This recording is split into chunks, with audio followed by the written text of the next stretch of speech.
Motion to reconvene.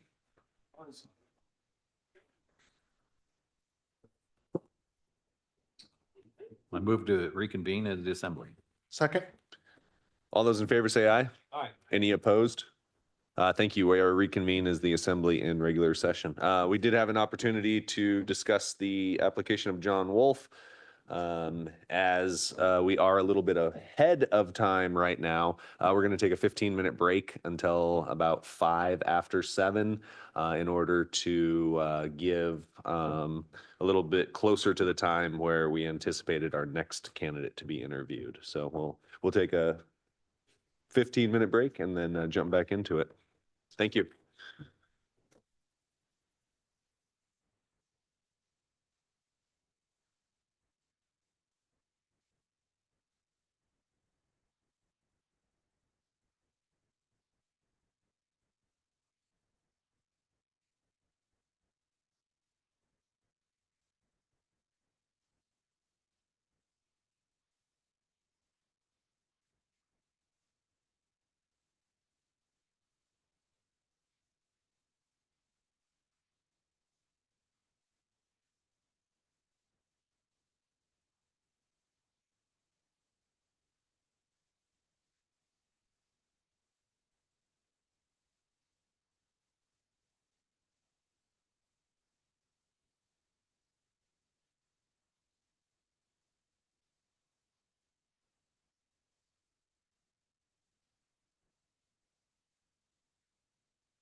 Okay, so it's about time to jump back into our interview process this evening. Questions from the assembly about Cheryl's interview before we go forward? Just as a clarification for the assembly, Cheryl has requested any discussion of her application be in public. Josh, is there any pitfalls we should look out for when we discuss an application in public? Any guidance, recommendations on that, or?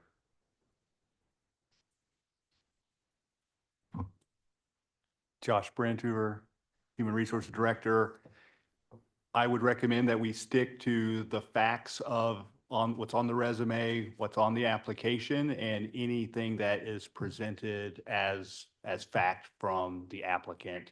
And be very careful about anything that you may know that you've learned outside of that process. That'd be my recommendation. Josh, I have a couple of questions. One, I think we should know the answer to. So once we're deliberating, the applicant can't say anything, correct? That is correct. I will completely defer to the mayor in this situation, but my guidance is that at the end of the interview is complete. And I would recommend that the applicant is out of the process at that point, and your deliberation is your deliberation and discussion.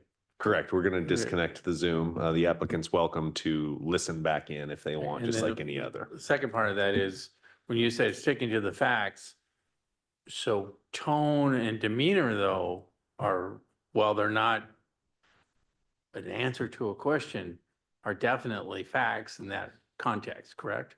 Correct. I think anything that is presented to you tonight is up for deliberation and your opinions about those things that are presented to you. That was going to be my question too. I just want to confirm that we're free to share our opinions completely. That is Something that would normally be in executive session, she wants it done in public. That is my interpretation. Okay, Yes, Mr. Mosher. thank you. Anything else for HR? Great. Thank you for the guidance on that. We appreciate that. With nothing further, Sarah, if we could get Cheryl on the line, please.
JJ, you want to go first on this one? Okay. Share the workload.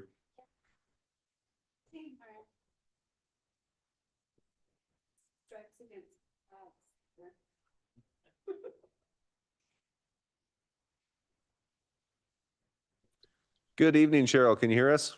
I certainly can. Can you hear me?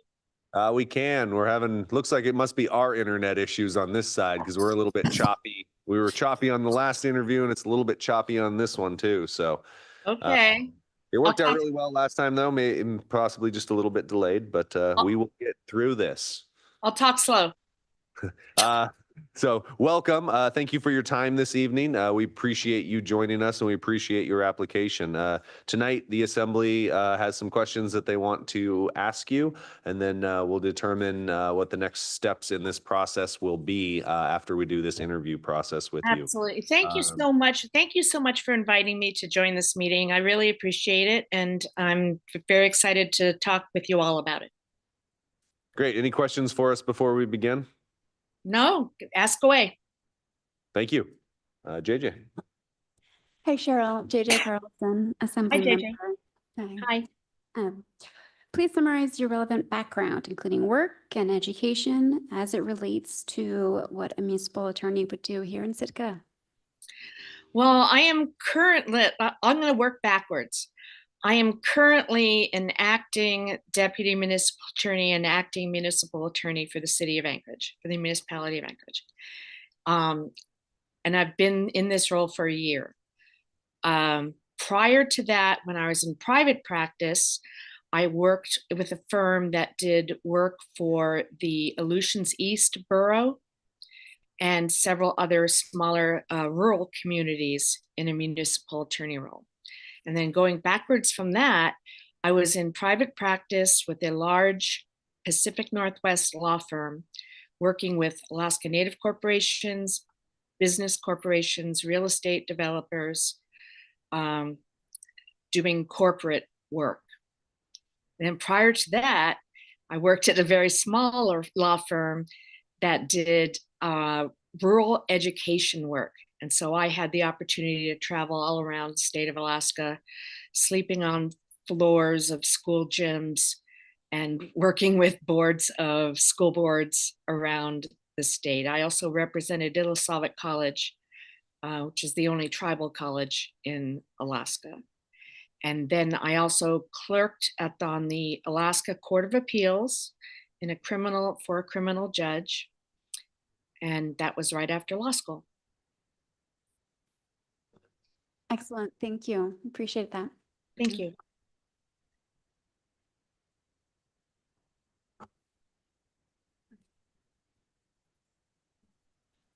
Hello, Scott Celine on the Assembly. Hi, Scott. I'm kind of like a broken record. We got restricted deeds here, has to do with extinguishing claims and municipal sovereignty and stuff. And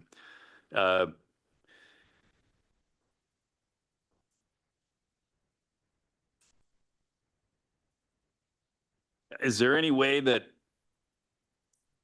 what I'm trying to come up with is the city attorney giving somebody who's the first deep pocket on a piece of restricted deed the answer that they will be defended by the city reopening the sidewalk so that pedestrians could walk on the sidewalk instead of the street? And the house in question that you can't see, but I'm just trying to paint a picture of trying to work in with the obfuscation of professional BIA administrative techniques that keep distressed properties distressed. And now as a result of a dilapidated structure that's on restricted deed, the sidewalk's been closed.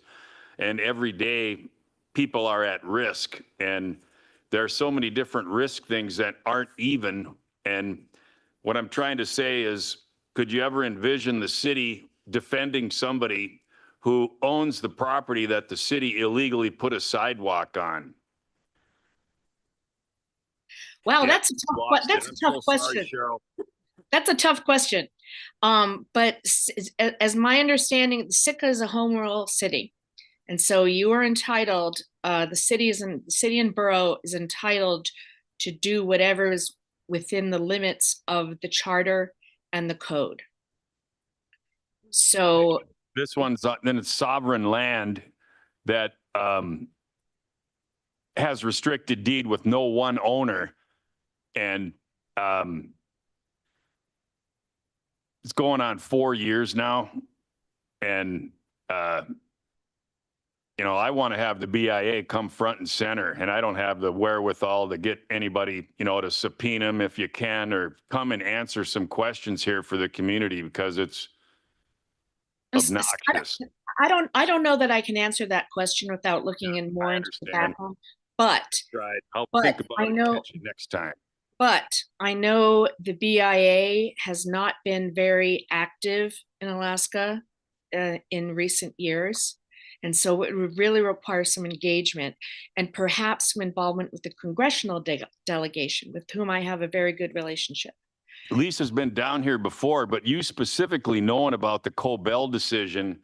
And, because that's the thing, that with BIA awarding monetary funds for mismanagement of First Alaskan properties, does that give them, like, if they're 50% owners in all the restricted deeds and can does that give them the get out of jail free card so they could, I should text you a picture of what I'm babbling about here, Well, but I mean, please do contact me if you do want more information on that. I mean, I'd have to look into it, but I think there's always a way to mediate a way around the interaction between private property, sovereign property, and governmental property. There's always a way to get through that. I'm a mediator. I work through problems. And there's got to be a way to resolve that. thank you. I can't tell you the answer right now.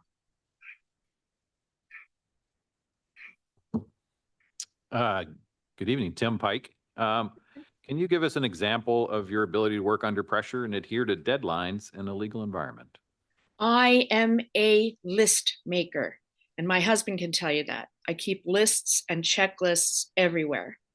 And I'm always I keep spreadsheets of what my deadlines are. I keep spreadsheets, and I'm a big calendar maker, and that keeps me on task. And you have to be able to prioritize what needs to happen first. And I'm very big on that. That's just the way I work. Thank you. Based off your resume, it seems as if, I don't want to call your career peaked at this point, but it seems as if you're at a very, very good spot in your career. So why Sitka? Why now? Why not? I feel like I've had a great almost 30-year career as a lawyer, but I'm not done. I got a lot left in me. But Anchorage has become, and this will probably I'm sure somebody's going to ask me about this, why I want to leave Anchorage. Anchorage has become a not great place.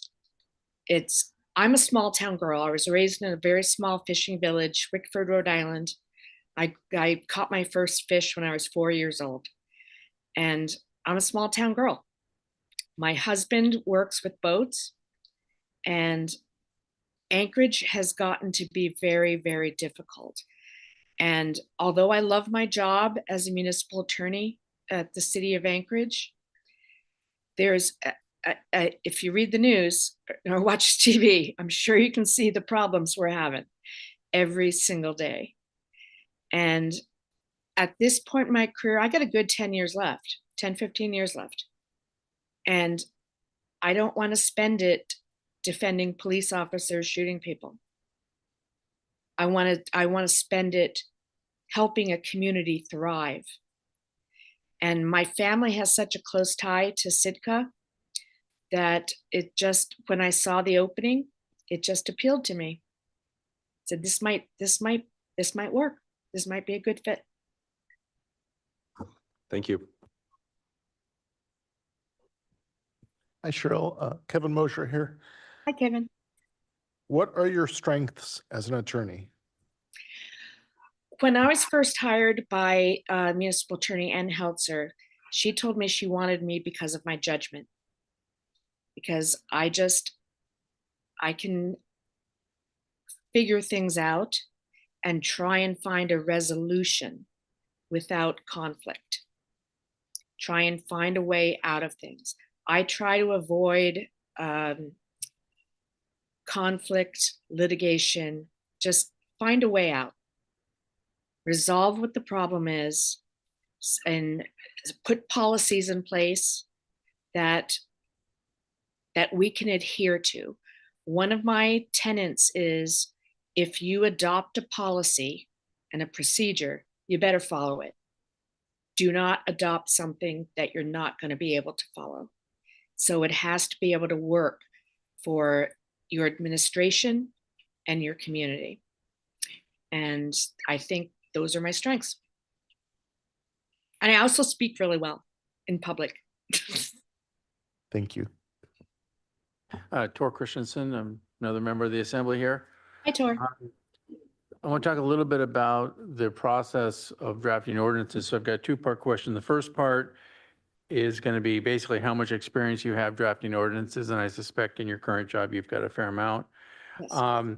But then how do you see the process of drafting ordinances working here where, with an assembly member or staff member that wants an ordinance to be written? How do you see that process going?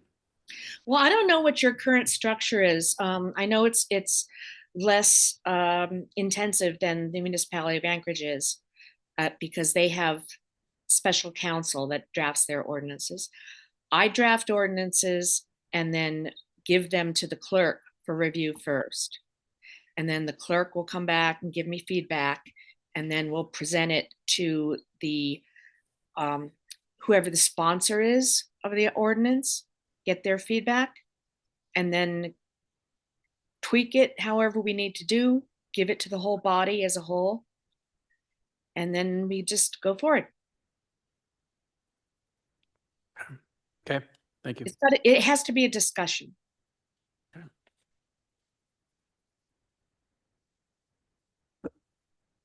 Yeah, hi, this is Chris Yestet here. What areas would you like to increase proficiency as an attorney? Oh dear. I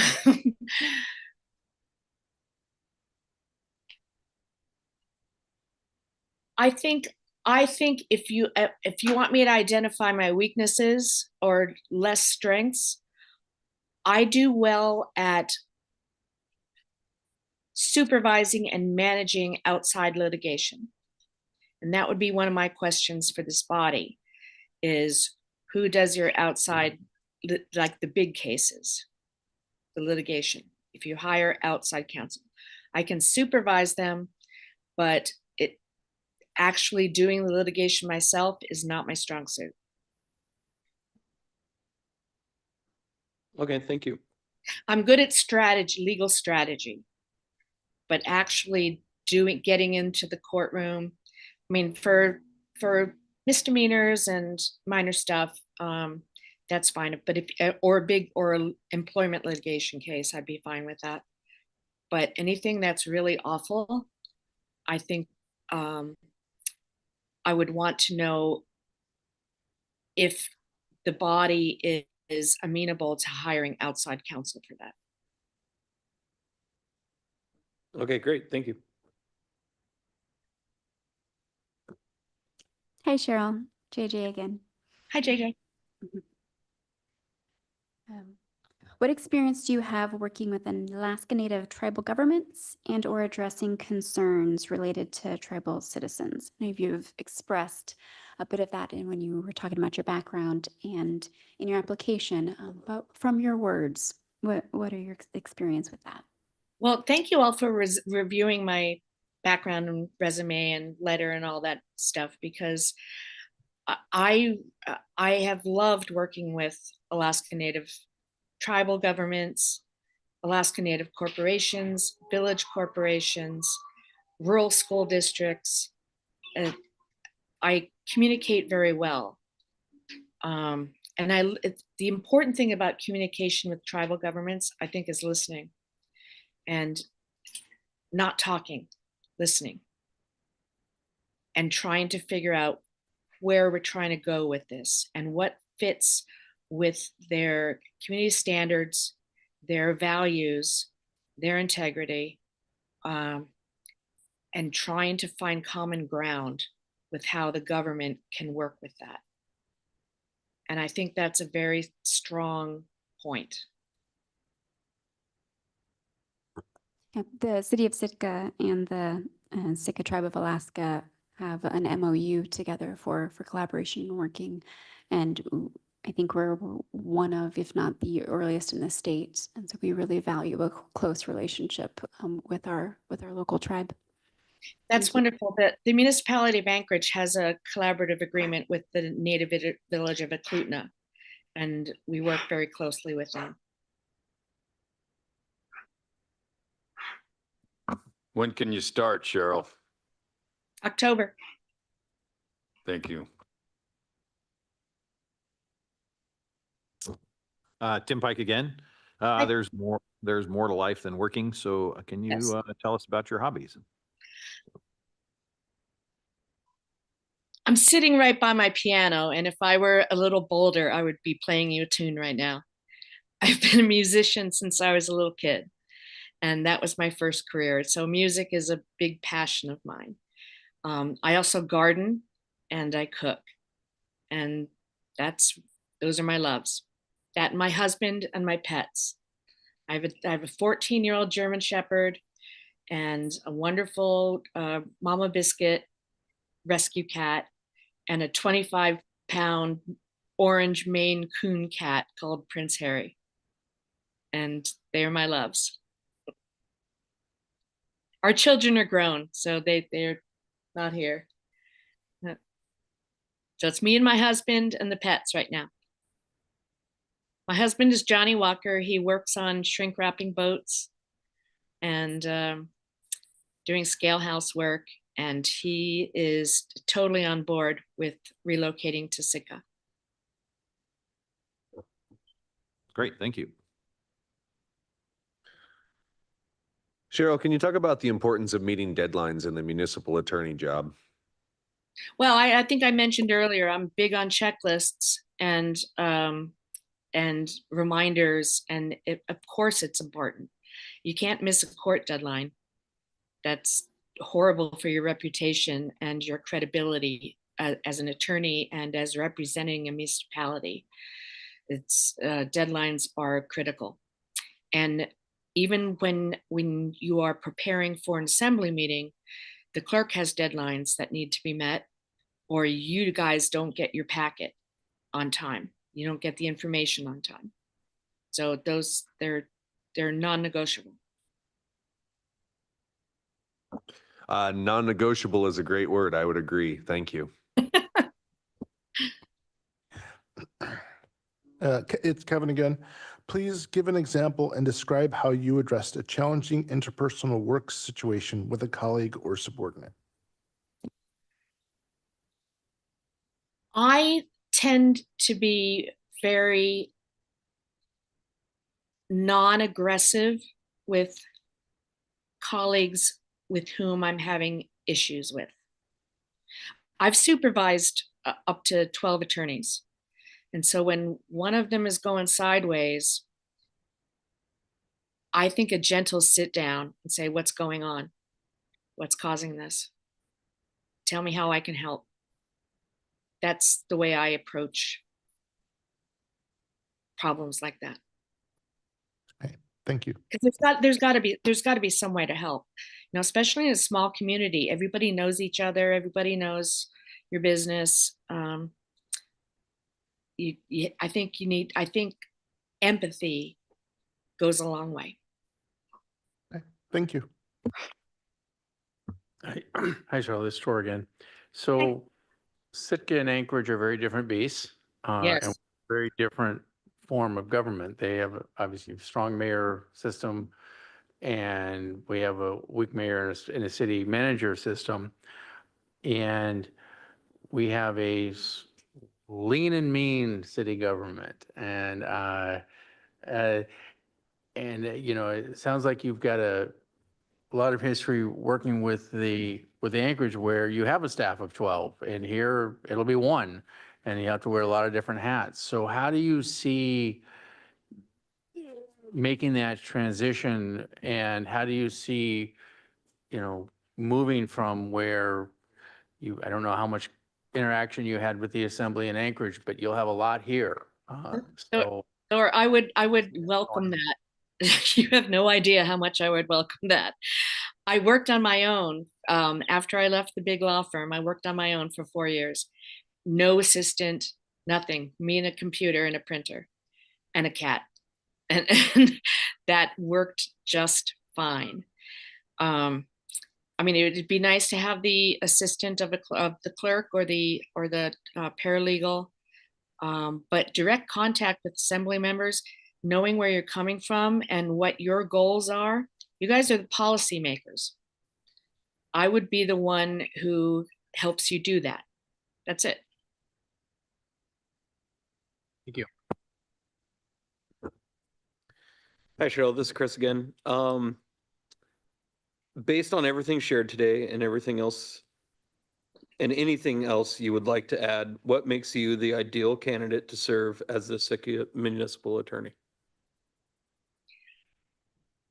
I think that it would be a great place to live and to work and to serve the community and to interact not only with the assembly, but with the community members and increase the any kind of confidence and trust that the community has in city and borough government. And I think I'm a great candidate for communicating that well all around. And I'd love to do that. All right, thank you. JJ Carlson. So this is a full-time in-person position that sometimes can require long hours, attendance to evening meetings like this now and our regular ones on Tuesdays, some working of weekends, and then there is that, one-time staff member. What concerns, if any, do you have related to meeting the requirements of this job? Well, I have to admit, I have lurked on some of your meetings ever since I have applied. And I think you guys work really well together and efficiently. And that's important to me, that there's not a lot of talk. You guys get down to business. That's what I've observed. And I am all on board with that. And working on weekends doesn't bother me. Working late doesn't bother me. I like to work efficiently. And I think a regular schedule would be fine. That last assembly meeting we had was extra fast. Yeah, it was pretty fast.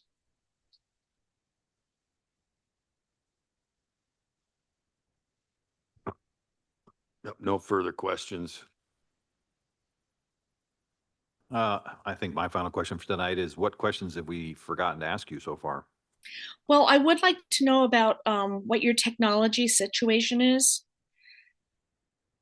You mentioned you were having some trouble with connectivity, and that's important to a municipal attorney to be able to be connected to legal resources on the internet. And is that any issue for Sitka?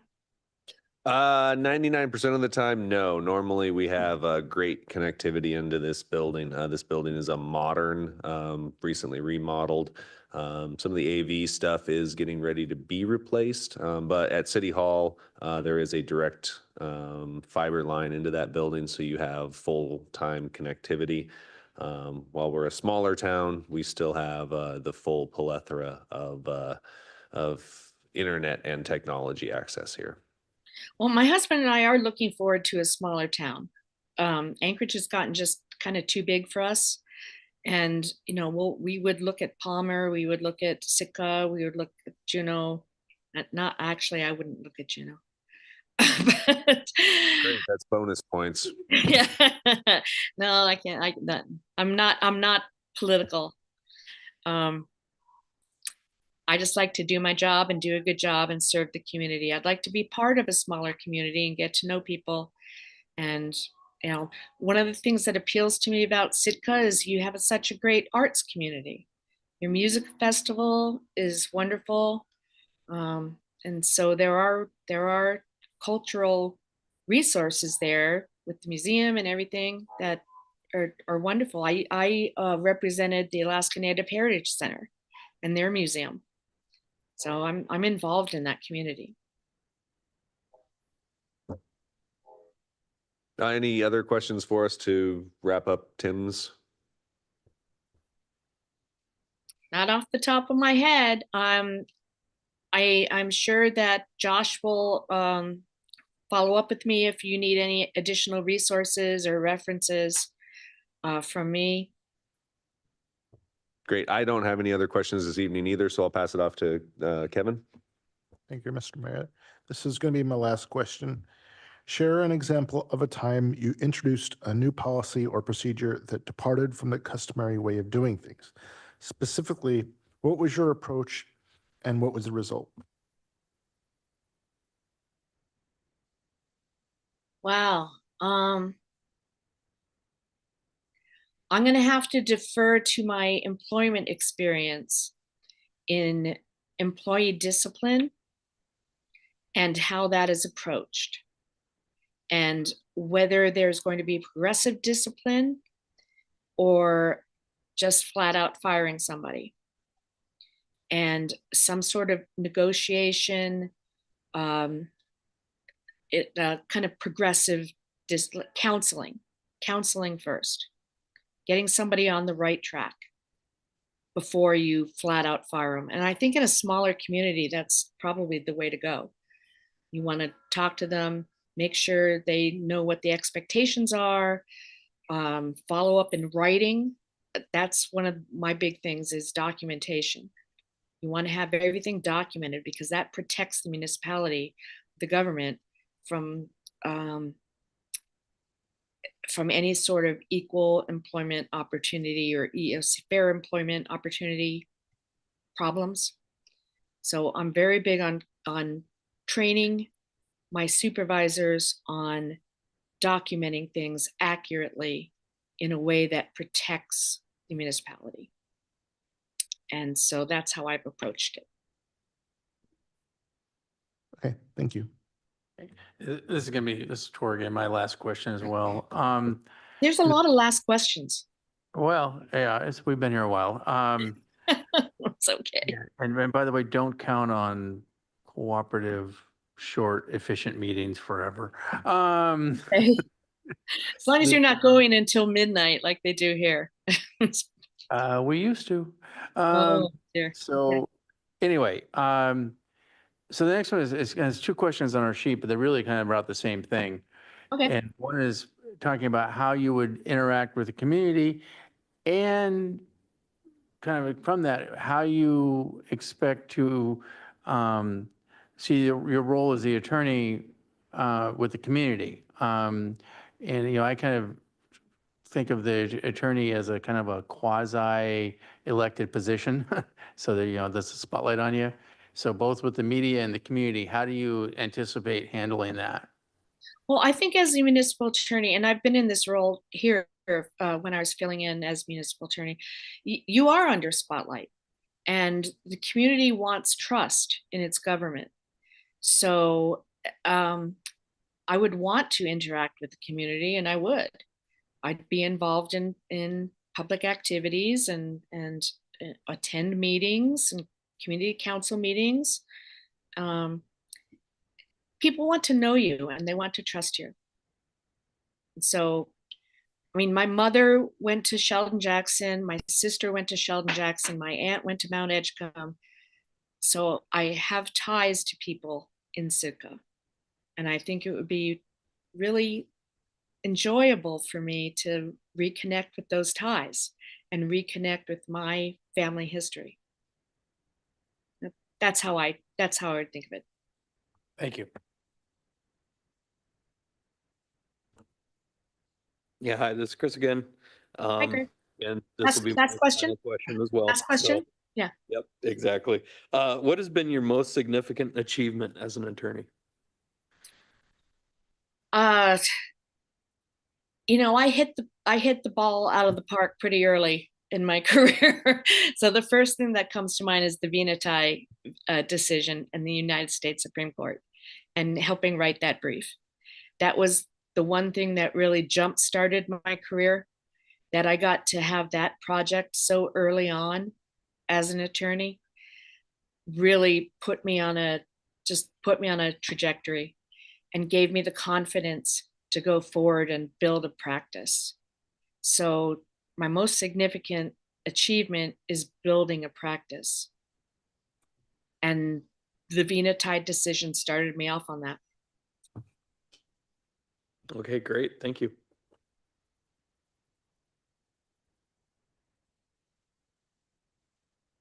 Who's last question? I think this is my last question and maybe the last of the last questions. I don't know the main list to decide. Going back a little bit to your experience and just a little bit more about what it means to do kind of corporate law. Does that mean, you said real estate, is that like contracts and things of that nature?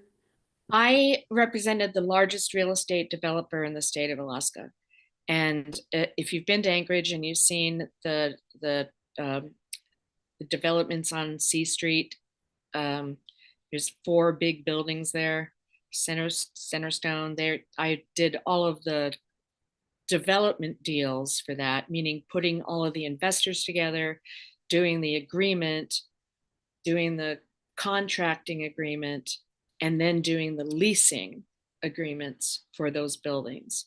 So that was part of it. But, you know, the other thing is I represented small business owners as well who wanted to just start a business. One lady, I started her pediatrician clinic. She's now the wife of one of my colleagues at the municipality. I didn't even know that. It's just funny how life comes around, and you just try and do good work for people. So yeah, it's contracts, leasing, real estate, business mergers and acquisitions. So I had a lot of experience of that when I was at Landy Bennett. Mm-hmm. The City and Borough of Sitka is quite a landholder, and we do have lease agreements with kind of people that want to use land, and we are the leasee for like our airport. We own the terminal at the airport, but the state owns the land, so there's plenty of opportunities for things of that nature in this community. Thank you for elaborating on that a little bit. I appreciate it. That's similar to the municipality of Anchorage and their relationship with Merrill Field. It's very similar to that. And we do most of the services in this town. The electric department is ours. There's a couple of things that we do contract. The solid waste is a contract, and we have a visitors services contract. But most of it is all in-house. So a wide level of experience, very broad and very deep, is what our municipal attorney is responsible for. Solid waste has occupied a great deal of my time lately, as has the waste and water utility. So it's pretty broad. It's pretty broad, but I think being a generalist is a fun thing. It keeps you occupied, it keeps your interest, it keeps you on your toes. You're not doing the same thing every day. Every day is different. Thank you.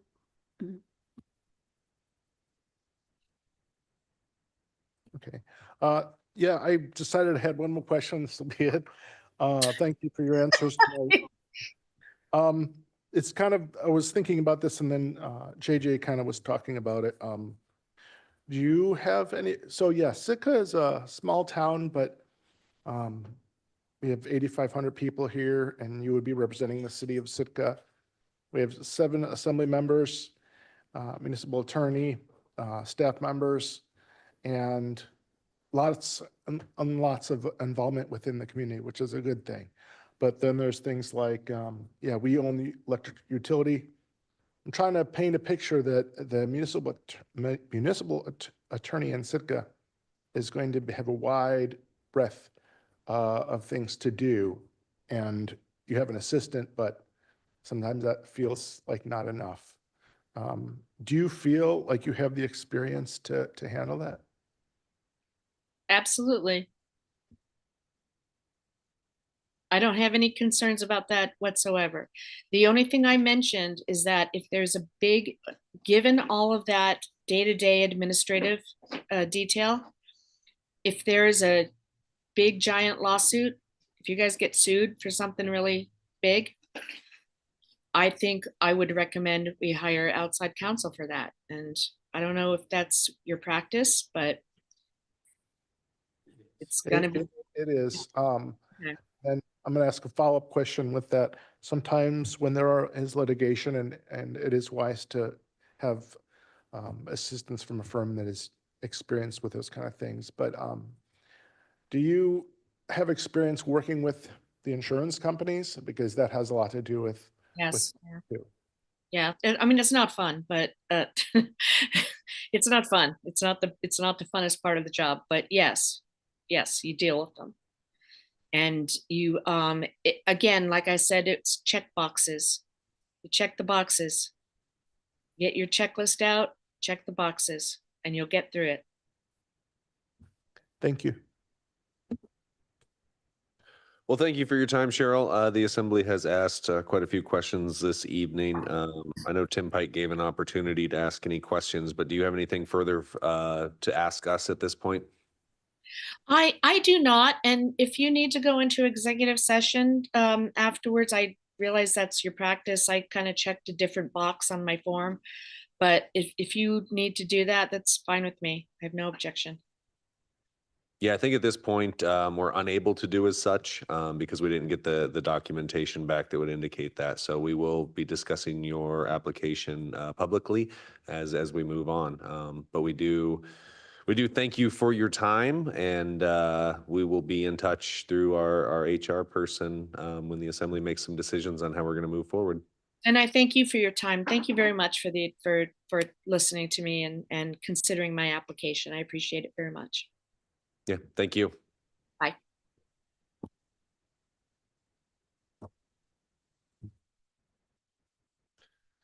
All right, Assembly. So we've interviewed Cheryl as well. One of two options now. We can discuss Cheryl's application singularly if we'd like to, or we can move on to the next item and talk about all three applications together, depending on if anyone wants to talk about this application specifically. I guess it could either.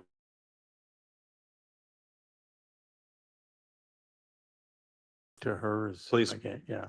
I think she did well.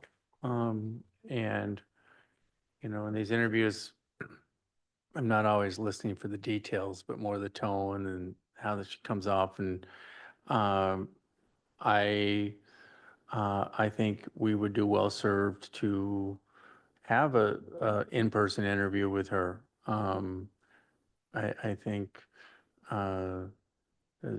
there's another candidate I think we should also do that with. But I think at this point, we've learned as much as we can over Zoom. Now I want to see them interact and with me and others and in the community. And so, you know, I didn't see any red flags. So now the more or less concrete things as I'm after. I want to see them in action a little bit.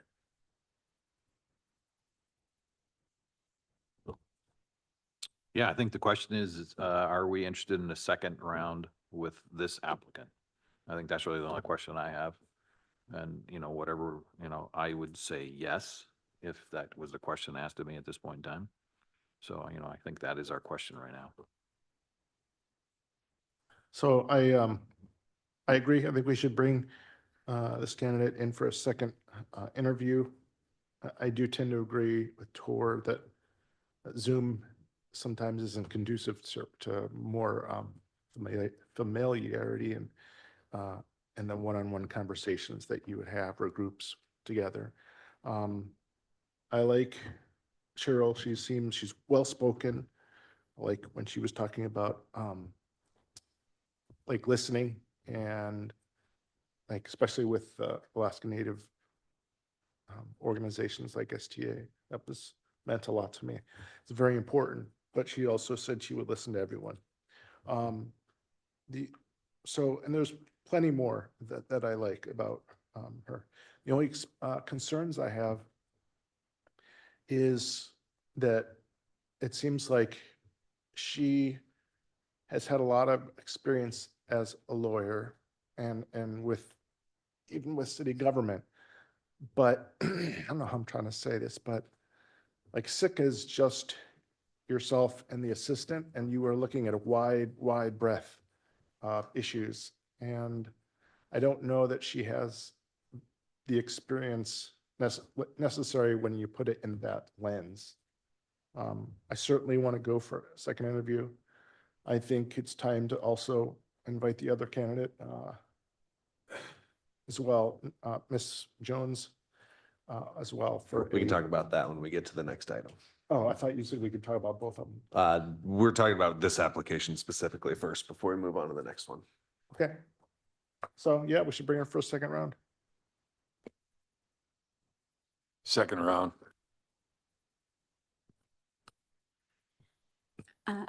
I think there are aspects of her 30-year career would very directly apply to this municipality job. And it's a question sometimes of transferable skills. I think in her case, there's like proven direct experience with municipality. And my follow-up question about corporate law, that is very land-based, which we have a fair share of here.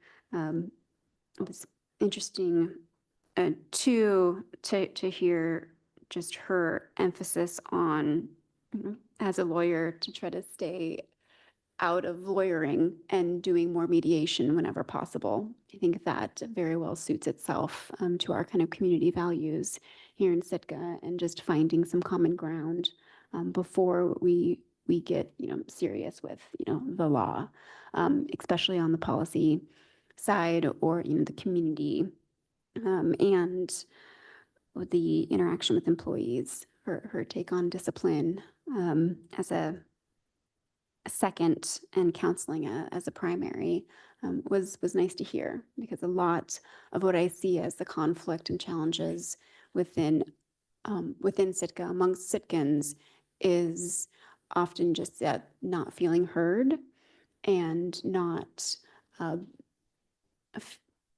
feeling more than, the thinking of the facts. So I think she aligns well with that perspective, and could fit the challenges that this community has. So I think a second interview would be in line with her experience and where I see Sitka as a municipal attorney going.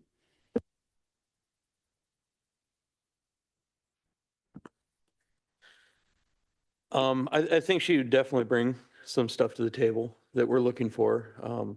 She has some good experience that I think would be beneficial. There's a few things I have some hesitations about. I'm not against a second interview though, so if that's the will of the body, I'm fine with it at this point. And I think that kind of summarizes my feelings right now as well, that there's a lot of strengths in the applications, and there's some stuff for me that needs a very deep dive. And that's what this round 2 can do for us, is get us a much deeper dive, a much more direct dive. Now that we've met the candidate, we can figure out some real, figure out what their views on some real issues. So it sounds as if a next interview would be appropriate for Cheryl at this point. So is there anything else the Assembly has on Cheryl's application and interview? Okay, that would bring us to our next item tonight, which is the discussion, direction, decision on next steps for each applicant. It sounds as if Cheryl will be going on to a round 2 interview. Previously, I've also heard interest in Rachel Jones having a round 2 interview. Anything else on that one? Does that sound as if what the Assembly wants to do going forward? Yes. Yes. Okay. Yes. Then we need to start to work on some timelines and dates for that. Looking at the calendar that's provided, I am gone all next week. That doesn't mean it can't happen that week, but all of us are here the first week of September. If are there dates that don't work for anyone on that first week of September? First week, no. Second week, yes. Yeah, second week, Tor is gone. I know we typically would do a Tuesday or a Thursday, a Monday or a Thursday works best for me. Doesn't mean I can't make Tuesday, Wednesday, Friday work, if that's the desire as well. I'm pretty much flexible all week. Thursday, the 5th is a nice date. Okay. Sarah, can we check on availability of all parties on Thursday, September 5th?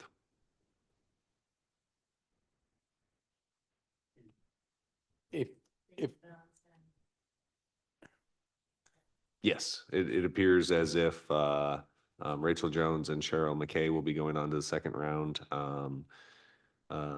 Josh, if you could send a letter to Mr. John Wolf indicating the assembly has not decided to go forward with this application at this point. and if it's because of scheduling and the like, I can do like the 9th or 10th as well. I don't fly out until the 11th.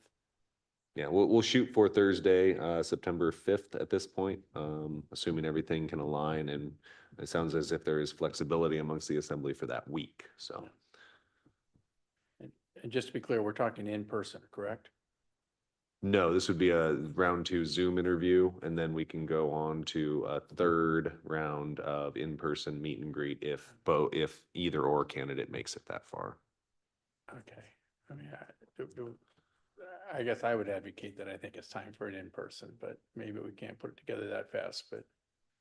Yeah, I'm not willing to fly in a candidate at this point. I don't have strong enough feelings about, one candidate is potentially back in town. I'm not even sure if the one candidate is even back in town yet. And I don't have strong enough feelings to be able to justify a community meet and greet for the candidates at this point. I was preferring to do in person, but now that I hear you talk it out, the in-person is more for people you've gone down the road, you're a little more comfortable. The second round is, like you said, Stephen, to get through into the deep stuff, to really ask the questions and hard questions that need to be asked. So I'm okay with doing it this way. I mean, Tim? go ahead. So as I recall, last go around, we did this same thing. We got writing samples back. They provided a lot more information about who they were as lawyers and so forth. And then we had another Zoom meeting, and that's where we discovered that the one candidate we were quite interested in was not going to be available. So, I think that was, and we were getting ready to offer that third, bring the husband down and family down and take a look at it. Sitka as a community and us to see them. So, I think the second round Zoom is a good opportunity for us to dig deep as well as get some more information from them in terms of, that was very informative for me as to whether or not I was willing to even move forward beyond that next point. So I would encourage us to, let's make sure we do this right. And that's the process that we've used so far. So I'm comfortable with the second meeting being as we did before.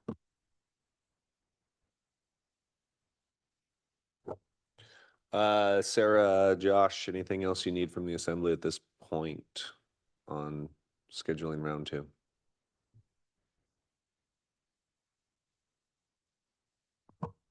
Mr. Mayor, if one of those two candidates is in town, and would there be an opportunity for that to be in person versus Zoom? And would we allow the second candidate, if they so choose to do the same thing, would that be an available option to them? The only thing I can say is equality in that instance.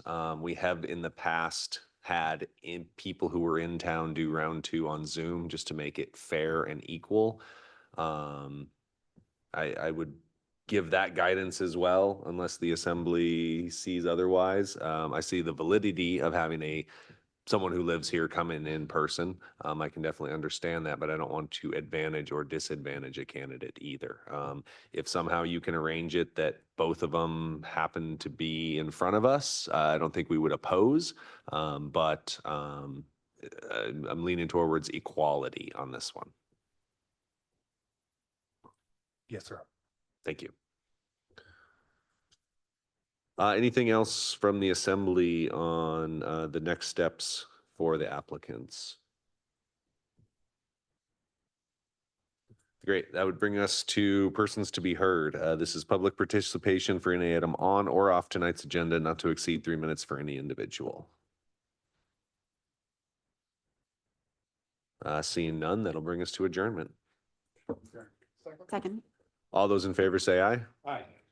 Aye. Thank you for your time, Assembly. We are adjourned.